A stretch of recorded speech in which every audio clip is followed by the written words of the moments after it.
Chapter 19, The Law of God. Section 1. God gave Adam a law of comprehensive obedience written in his heart and a specific precept not to eat the fruit of the tree of the knowledge of good and evil. By these, God obligated him and all his descendants to personal, total, exact, and perpetual obedience. God promised life if Adam fulfilled it, and threatened death if he broke it, and he gave Adam the power and ability to keep it. Section 2. The same law that was first written in the human heart continued to be a perfect rule of righteousness after the fall. It was delivered by God on Mount Sinai in 10 commandments and was written in 2 tablets. The first 4 commandments contain our duty to God, and the other 6 our duty to humanity. Section 3.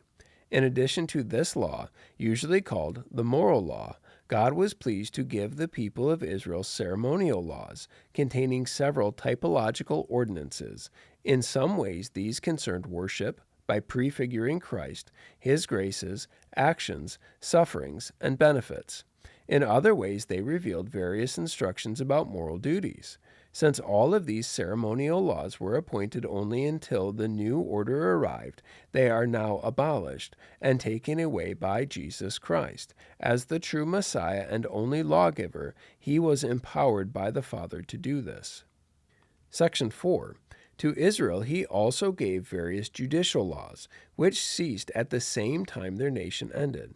These laws no longer obligate anyone as part of that institution. Only their general principles of justice continue to have moral value. Section 5. The moral law forever requires obedience of everyone, both those who are justified as well as others. This obligation arises not only because of its content, but also because of the authority of God, the Creator, who gave it. Nor does Christ in any way dissolve this obligation in the gospel. Instead, he greatly strengthens it. Section 6. True believers are not under the law as a covenant of works to be justified or condemned by it.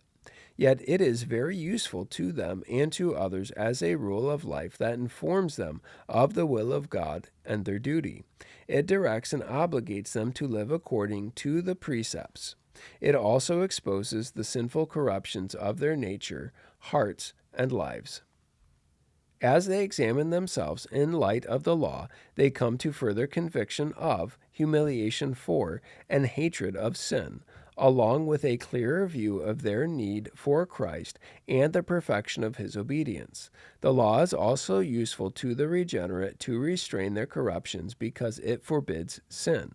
The punishment threatened by the law shows them what even their sins deserve and what troubles they may expect in this life due to their sin, even though they are freed from the curse and undiminished severity of it.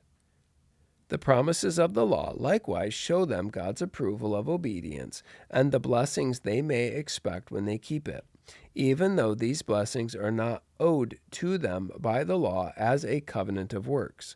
If people do good and refrain from evil because the law encourages good and discourages evil, that does not indicate that they are under the law and not under grace.